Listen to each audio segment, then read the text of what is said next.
Hello friends, myself Subhajit. আমরা আজকে যে চ্যাপ্টার নিয়ে ডিসকাস করব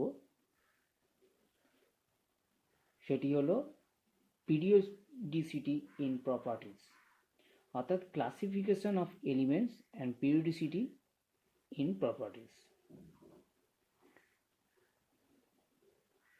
আমরা 9-10 অলরেডি পড়েছিলাম পিরিয়ডিক টেবিল সম্পর্কে, এবং এটা খুবই ইম্পর্টেন্ট, কারণ আমরা কেমিস্ট্রিতে এখনো পর্যন্ত যে 118 এলিমেন্টস ডিসকভার হয়েছে সেইগুলোর কি কি জেনারেল প্রপার্টিস আছে বা সেইগুলোর অ্যারেঞ্জমেন্ট কি করে হয়েছিল সেগুলো কিন্তু আমাদের জানাটা খুবই ইম্পর্টেন্ট। সেইগুলো নিয়ে এই চ্যাপ্টারটা বলা হয়েছে। তো আমাদের বোর্ড এক্সাম বা বিভিন্ন কম্পিটিটিভ এক্সামের জন্য এই চ্যাপ্টারটাকে দুটো পার্টে ডিভাইড করা যায়। একটা পার্টে আছে যে general properties, general characteristics of those elements, and আর একটা পার্টে বলা যেতে পারে কিছু কিছু ডিফারেন্ট প্রপার্টিস আছে, যেমন আয়নাইজেশন পোটেন্সিয়াল, ইলেকট্রোনেগেটিভিটি, সেগুলো আমরা পরে আসবো। তো সেইগুলো কিভাবে বিভিন্ন এলিমেন্টকে অ্যাফেক্টেড করে।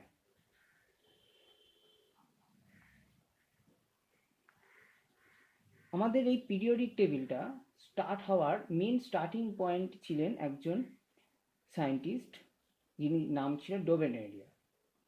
তো তিনি একটা রুল অফ ট্রায়াড বানিয়েছিলেন, অর্থাৎ তিনি করেছিলেন কি না, তিনটে করে এলিমেন্ট নিয়ে উনি ভেবেছিলেন যে তিনটে এলিমেন্টের হয়তো প্রপার্টিসগুলো সেম তাদের অ্যাটমিক মাস অনুযায়ী, সেই জন্য উনি ছোট ছোট করে তিনটে করে এলিমেন্টসগুলোকে এক একটা গ্রুপে ফেলেছিলেন। তারপরে এসেছিলেন সায়েন্টিস্ট নিউল্যান্ড।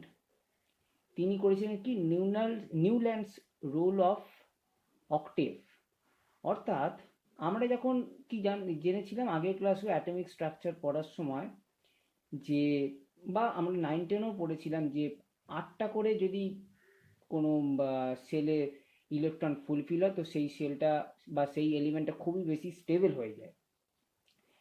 তো সেইটাকে ভেবে উনি নিউল্যান্ড কি করেছিলেন না 8টা করে এলিমেন্ট নিয়ে একটা করে ক্লাব করেছিলেন। কিন্তু মুশকিল হয়ে গেল কি না ডি ব্লক এলিমেন্টের ক্ষেত্রে, অর্থাৎ ডি ইলেকট্রনগুলো কিন্তু আলাদা বিহেভ করতে লাগলো। তো তারপরে আরও অনেক সায়েন্টিস্ট এসেছিলেন।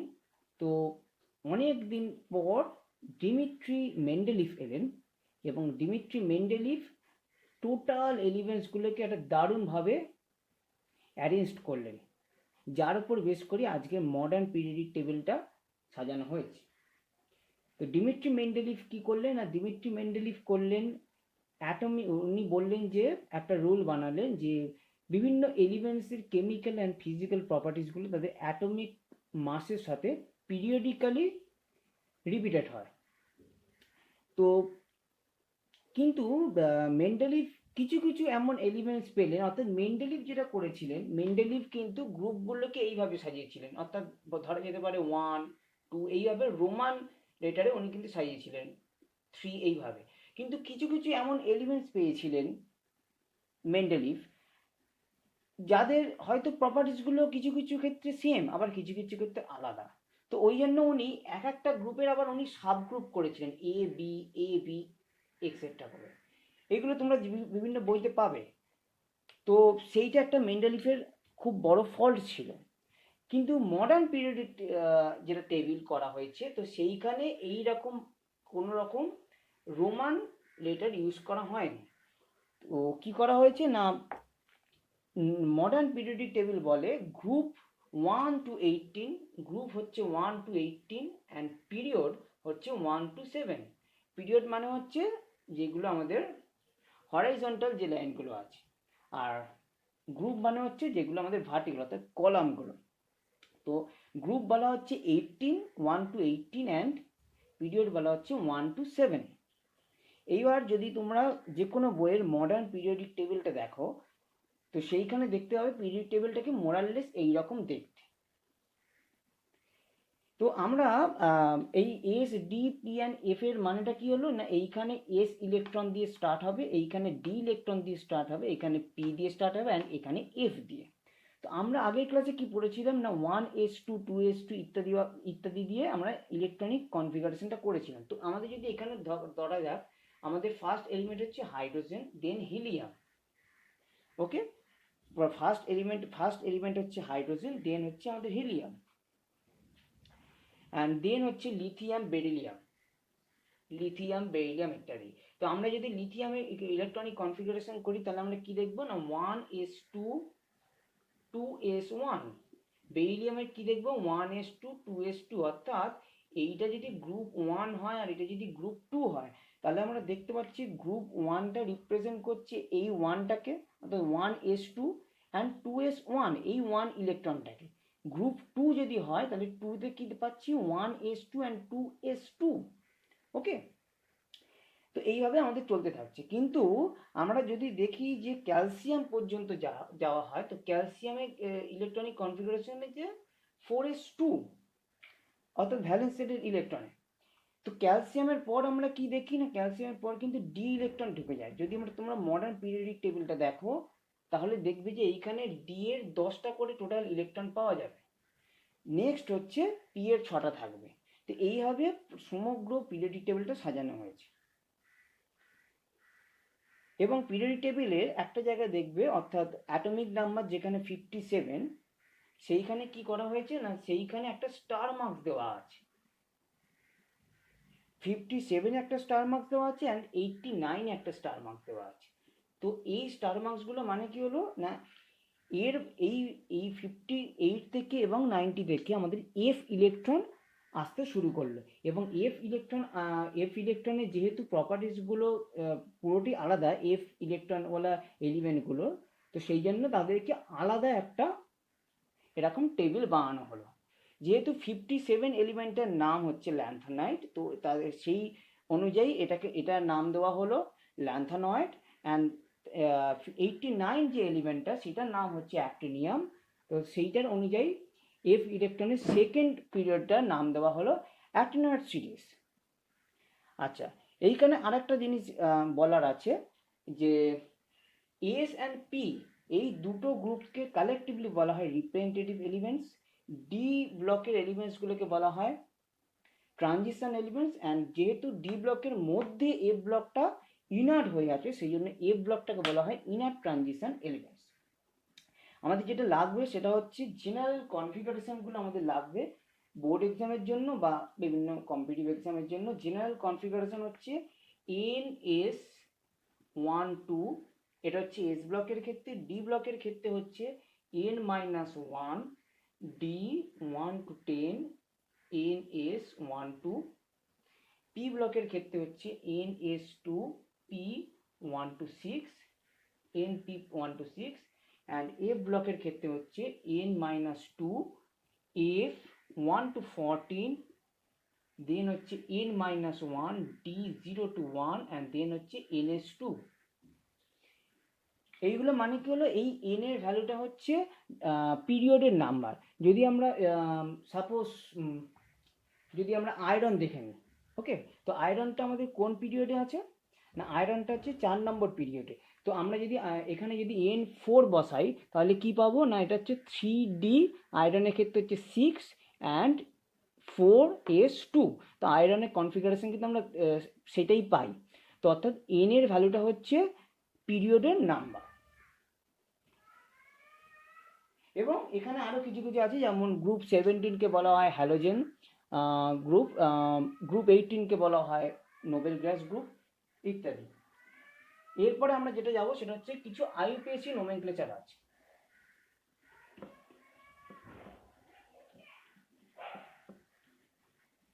আইউপিএসি নোমেনক্লেচার কি করেছিলেন না, সায়েন্টিস্টরা বললেন না যাদের জেড গ্রেটার দেন 100 অর্থাৎ অ্যাটমিক নাম্বার গ্রেটার দেন 100 তাদের জন্য কিছু আইউপিএসি নোমেনক্লেচার করেছিলেন। অর্থাৎ 0, 1, 2, 3, 4, 5, 6, 7, 8, 9 এইগুলোর জন্য কি কি করেছিলেন, জিরোর জন্য করেছিলেন নীল, অর্থাৎ অ্যাব্রিভিয়েশন হচ্ছে এন। 1 এর জন্য করেছিলেন আন, 2 এর জন্য বাই, 3 এর জন্য ট্রাই, 4 এর জন্য হচ্ছে কোয়াড, 5 এর জন্য হচ্ছে পেন্টা, হেক্সা, হেপ্টো, অক্টা অ্যান্ড ননে। তো এইগুলো কি বলা হচ্ছে না, যদি সাপোজ বলা যাক 120 এই অ্যাটমিক নাম্বারে একটা এলিমেন্টের আইপিএসি নোমেনক্লেচার কিরমভাবে লিখতে হবে না, এইটার জন্য আন, অর্থাৎ 1 এর জন্য আন লিখবো, 2 এর জন্য লিখবো বাই অ্যান্ড 0 এর জন্য লিখবো নাল অর্থাৎ নীল। তাহলে এবং লাস্টে একটা IUM অ্যাড করতে হবে, IUM। তাহলে এটার নোমেনক্লেচারটা কি হবে, UBN। ওকে, UBN। তো যদি 118 এইটার নোমেনক্লেচার করতে হয় তাহলে কি হবে না, আন অক্টিয়াম, অর্থাৎ এইটার নোমেনক্লেচার হবে UUO। এইটা যে কোনো বইতেই তোমরা পেয়ে যাবে, এইটা একটু জেনে রাখা ভালো। এরপরে আমরা যেটা যাব সেটা হচ্ছে diagonal relationship.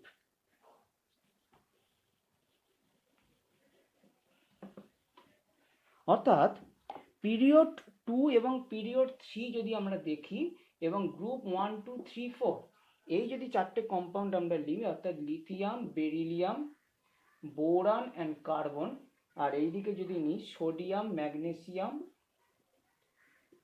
Aluminium and silicon, অর্থাৎ পিরিয়ড 2 অ্যান্ড পিরিয়ড 3 এবং গ্রুপ 1 থেকে 4 এই 8টা এলিমেন্টের মধ্যে ডায়াগোনালি যদি এলিমেন্টগুলোকে আমরা নিই তাদের মধ্যে অনেক প্রপার্টিস সিমিলার দেখা যায়। যেমন ধরে নেওয়া যাক লিথিয়াম অ্যান্ড ম্যাগনেসিয়াম, এদের প্রপার্টিসের মধ্যে কিন্তু প্রচুর সিমিলারিটি আছে। একটা এক্সাম্পল দেওয়া যেতে পারে, যেমন লিথিয়াম কার্বনেট অ্যান্ড ম্যাগনেসিয়াম কার্বনেটকে যদি হিট করা হয়, both will form oxide and লিভাইড CO2।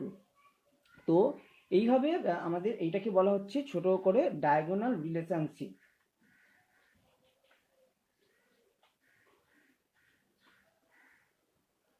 Next আমরা যে টপিকে যাব সেটার নাম হচ্ছে shielding effect or screening effect. আমরা কি জানি না, যে কোনো নিউক্লিয়াস তার ভ্যালেন্সের ইলেকট্রনকে অ্যাট্রাকশন করে। অর্থাৎ এইটা যদি একটা নিউক্লিয়াস হয়, এটা যদি একটা ভ্যালেন্সের ইলেকট্রন হয় তাহলে সেইটাকে অবভিয়াসলি অ্যাট্রাকশন করবে সেই নিউক্লিয়াসটা। কিন্তু কিছু কিছু এলিমেন্ট এমন পাওয়া যায় যে যাদের এই ইলেকট্রন এবং নিউক্লিয়াসের মধ্যে কিছু কিছু ইনার ইলেকট্রন ক্লাউড থাকে। তো সেইগুলো কি করবে, এই ভ্যালেন্সের ইলেকট্রনগুলোকে অবভিয়াসলি রিপালশন করবে। তাহলে কি হবে না, সেই নিউক্লিয়াস এবং ভ্যালেন্সিয়াল ইলেকট্রনের মধ্যে যে অ্যাট্রাকশন ফোর্সটা সেইটা অনেক বেশি রিডিউস হবে, অর্থাৎ অনেক বেশি রিডিউসড হবে due to the presence of this inner electrons. এই ইনার ইলেকট্রনগুলো দেখা যাচ্ছে যে একটা নিউক্লিয়াসকে যেন একটা স্ক্রিন করে রেখেছে, সেই জন্য এইটার নাম দেওয়া হচ্ছে স্ক্রিনিং এফেক্ট। এর যদি অর্ডারটা দেওয়া হয় এবং এখান থেকে তোমরা পেনিট্রেশন এফেক্টও পাবে। তো এই পেনিট্রেশন পাওয়ার, তো এই স্ক্রিনিং পাওয়ার আর পেনিট্রেশন পাওয়ারের অর্ডারটা কি হয় না, অর্ডারটা দেওয়া হচ্ছে NS greater than NP greater than ND greater than NF। কেন, দেখা যায় NS এর অরবিটালটাকে কীরকম দেখতে, সার্কুলার, P এর অরবিটালটা কীরকম দেখতে, এইভাবে, অর্থাৎ ডাম্বেল শেপ। তার মানে দেখা যাচ্ছে যে অরবিটালগুলো যত বেশি ডিফিউজ হবে তার স্ক্রিনিং পাওয়ার বা পেনিট্রেশন পাওয়ার কিন্তু ততটাই কমবে। নেক্সট আমরা যে টপিকে যাব সেটা হচ্ছে এফেক্টিভ নিউক্লিয়ার চার্জ। এই এফেক্টিভ নিউক্লিয়ার চার্জ কি বলছে না, এফেক্টিভ নিউক্লিয়ার চার্জ বলছে Z star equals to Z minus sigma. এইটা কি না, এই সিগমাটা হচ্ছে আমরা যেটা আগের বারে যেটা পড়লাম স্ক্রিনিং কনস্ট্যান্ট, সেইটাকে বলা হচ্ছে সিগমা। ওকে, অ্যান্ড জেডটা হচ্ছে অ্যাটমিক নাম্বার, জেড স্টারটা হচ্ছে এফেক্টিভ নিউক্লিয়ার চার্জ। তো এই সিগমাটা অর্থাৎ স্ক্রিনিং কনস্ট্যান্টটা বের করার জন্য স্ল্যাটার্স রুল বলে একটা জিনিস আছে, তো সেইটাকে আমাদের দেখতে হবে। সেই স্ল্যাটার্স রুলটা কি বলছে না, ধরা যাক আমাদের ইলেকট্রনিক কনফিগারেশনগুলো আমরা কীভাবে লিখি, এইভাবে লিখি 1s2 2s2 1s 2s 2p, দেন আসে 3s 3p 3d 4s 4p etcetera. তো স্ল্যাটার বললেন যে এই গ্রুপগুলোকে ক্লাব করো তোমরা, ঠিক আছে, ক্লাব করা যাক, এবং যে অরবিটালে অথবা যে সাবসেলের ইলেকট্রন আমাদের ক্যালকুলেট করতে হবে সেই সাবসেলে ইলেকট্রনগুলো কন্ট্রিবিউট করবে 0.35 ইউনিট করে, তার ঠিক আগের গ্রুপটা কন্ট্রিবিউট করবে 0.85 করে, তার আগের গ্রুপটা করবে 1.00। এইটা একটা এক্সাম্পল দিলে তোমরা বুঝতে পারবে। সেটা হচ্ছে Zn যদি 30 আমরা যদি ধরে নেওয়া যায়, তাহলে Zn30 আমাদের ইলেকট্রনিক কনফিগারেশনটা কি 1s2 2s2 2p6 3s2 3p6 3p6 দেন হচ্ছে 3d10 4s2। ওকে, তো আমাদের যদি দেখা যায় যে সিগমা 4s আমাদের ক্যালকুলেট করতে হবে, তাহলে কি করতে হবে না 4s এর দুটো ইলেকট্রন আছে, যে সাবসেলে ইলেকট্রন আমাদের ক্যালকুলেট করতে হবে অনলি একটা করে ইলেকট্রন আমরা মাইনাস করব, অর্থাৎ 1 ইন্টু 0.35 প্লাস কি লিখবো না 18 ইন্টু 0.85 প্লাস 10 ইন্টু 1। দেখো এইখানে একটা ইলেকট্রন আছে, তার আগের যে 3 নম্বর যে এই টোটাল গ্রুপটাতে আছে কটা 18 ইলেকট্রন, 10 6 2, তার আগে আছে 10টা, অর্থাৎ আমাদের এইটা করে আমাদের পাবো একটা ভ্যালু না 25.65। এটা করে আমরা ইজিলি আমরা জে স্টারটাও ক্যালকুলেট করতে পারবো। যদি আমাদের দেখা যাক যে সিগমা 3D যদি ক্যালকুলেট করতে হয়, তাহলে কি হবে না 3Dর ক্ষেত্রে হবে 9 into 0.35 plus 18 into 1 equals to 21.15, অর্থাৎ এই যে 0.35 0.85 এবং 1 এইটা কিন্তু only applicable for NS and NP সাবসেলের ক্ষেত্রে। যদি ডি সাবসেল চলে আসে সেখানে কিন্তু 0.85 ভ্যালুটা কোনো মিনিংলেস থাকে। তাহলে সেইখানে কি ধরতে হবে না যে ডি সাবসেলের ক্ষেত্রে ইলেকট্রন ক্যালকুলেট করতে হবে সেটার জন্য 0.35, আর তার আগে অর্থাৎ তার লেফট সাইডে যতগুলো ইলেকট্রন থাকবে সবকটা ক্ষেত্রে 18টা করে। শুধুমাত্র যদি 1s ইলেকট্রন ক্যালকুলেট করতে হয় অনলি ফর 1s, সেইখানে 0.30 ভ্যালুটা আমাদের ইনস্টিড অফ 0.35 ধরতে হবে, বাকি সব ক্ষেত্রে এই ভ্যালুটা সেম। এইটার একটা দারুণ অ্যাপ্লিকেশন আছে, যেরকম আমরা আগের দিন যেটা দেখেছিলাম সেটা হচ্ছে পটাশিয়ামের ক্ষেত্রে, অর্থাৎ পটাশিয়াম যেটা 19, পটাশিয়ামের ক্ষেত্রে 4s আগে ঢুকবে না 3d আগে ইলেকট্রন ঢুকবে। তো সেইটা দেখা যাক। আমরা আগের দিন দেখেছিলাম কি 4s এর এনার্জি কম বলে 4s আগে ইলেকট্রনটা ঢোকে। তো এইখানে আমাদের দেখা যাক যে এইটা এই রুলটা সেই ক্ষেত্রে অ্যাপ্লিকেবল কি না। পটাশিয়াম 19 যদি আমাদের ইলেকট্রনিক কনফিগারেশন লেখা হয় তাহলে লিখতে হবে 1s2 2s2 2p6 3s2 3p6, একটা হতে পারে 3d1 যেটা হয় না, আর একটা কি হয় না 1s2 2s2 2p6 3s2 3p6 4s1, এইটা কিন্তু হয়। ওকে, এটা কিন্তু হয়। তাহলে আমাদের কি দেখা যাক যদি সিগমা যদি 4s ক্যালকুলেট করতে হয় তাহলে কি হবে না 0 ইন্টু 0.35 প্লাস 0 ইন্টু 0.35 প্লাস হচ্ছে 8 ইন্টু 0.85 প্লাস 8 ইন্টু 1,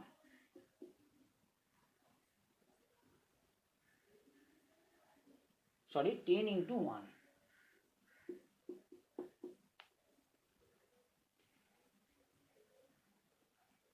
ওকে, তো এইটা করে আমাদের একটা ভ্যালু একটা সিগমার 4s একটা ভ্যালু পাবো। এবার জে স্টার যদি 4s ক্যালকুলেট করতে হয় তাহলে আমরা কি পাবো না দেখা যাবে 2.2।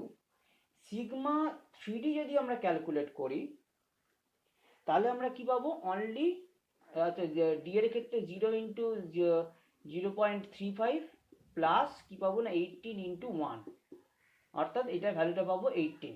তাহলে জেড স্টার 3D কত পাবো না জেড স্টার 3D পাবো 19 মাইনাস 18 ইকুয়ালস টু 1, অর্থাৎ আমাদের 3Dর জেড স্টারের ভ্যালু কিন্তু অনেক বেশি। তার মানে এখান থেকে আমরা দেখলাম এই 3Dর জেড স্টারের ভ্যালু কিন্তু অনেক কম। তার মানে এখান থেকে দেখলাম যে যার জেড স্টারের ভ্যালু বেশি হবে সেইখানে ইলেকট্রন আগে এন্ট্রি নেবে। এছাড়াও তোমরা D contraction and lanthanide contraction বই থেকে দেখতে পারো, যেটাও কিন্তু খুব ইম্পর্টেন্ট পার্ট। নেক্সট আমরা যে পার্টে যাব সেটা হচ্ছে বিভিন্ন পিরিয়ডিক প্রপার্টিস, অর্থাৎ অ্যাটমিক অ্যান্ড আয়নিক যে প্রপার্টিসগুলো সেই প্রপার্টিস নিয়ে আমরা ডিসকাস করব এবং সেইটা করব আমরা নেক্সট ক্লাসে। তো আজকে আমরা যেটুকুনি করলাম সেটা হচ্ছে Slater's rule and different periodic properties সম্পর্কে ডিফারেন্ট যে আইডিয়াগুলো সেগুলো কিন্তু আমরা আজকে দেখলাম। Okay, thank you.